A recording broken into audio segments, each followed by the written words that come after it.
સમાચાર ગાંધીનગરથી। ગાંધીનગરમાં રક્ષાબંધન પહેલા સીએમ ભૂપેન્દ્ર પટેલની જાહેરાત। મહિલા ધારાસભ્યોને સીએમ ભૂપેન્દ્ર પટેલની રક્ષાબંધનની ભેટ ચૂકવાઈ। તો રાજ્યની 14 મહિલા જનપ્રતિનિધિઓને કુલ ₹28 કરોડ ફળવાશે।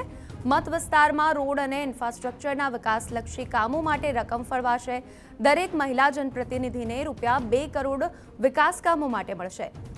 તો ગાંધીનગરમાં મુખ્યપ્રધાન ભૂપેન્દ્ર પટેલ અને નાયબ મુખ્યપ્રધાને રક્ષાબંધનને લઈને તહેવારની ઉજવણી માટે ગાંધીનગરમાં લોકભવન ખાતે રક્ષાબંધનના પાવન તહેવારની ઉજવણી કરાઈ છે। સાથે જ રાજ્યભરના વિવિધ શહેરોમાંથી આવેલી બહેનો અને ભાજપ સંગઠનના બહેનોએ મુખ્યપ્રધાનને રાખડી બાંધી।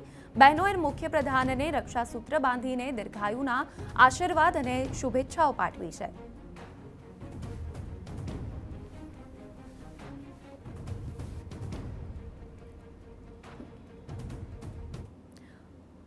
તો અમારી સાથે અમારા પોલિટિકલ એડિટર કિંજલ મિશ્રા જોડાઈ ગયા છે। કિંજલબેન, મુખ્યપ્રધાન ભૂપેન્દ્ર પટેલે રક્ષાબંધનની ઉજવણી કરી છે, શું છે વધુ વિગત?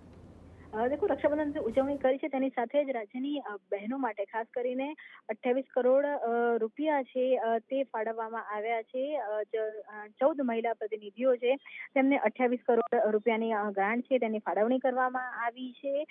રોડ રસ્તા સહિતની જે પણ મહત્વની જે સુવિધાઓ છે તેની માટે જે ગ્રાન્ટ છે તેમાં વધારો કરવામાં આવ્યો છે। પ્રત્યેક મહિલા ધારાસભ્યને 2 કરોડની જે ગ્રાન્ટ છે તેમાં ફાળવવામાં આવી છે। રોડ ઇન્ફ્રાસ્ટ્રક્ચરથી લઈને વિવિધ જે વિકાસના કાર્યો હોય તેની માટે આ ગ્રાન્ટની ફાળવણી કરવામાં આવી છે।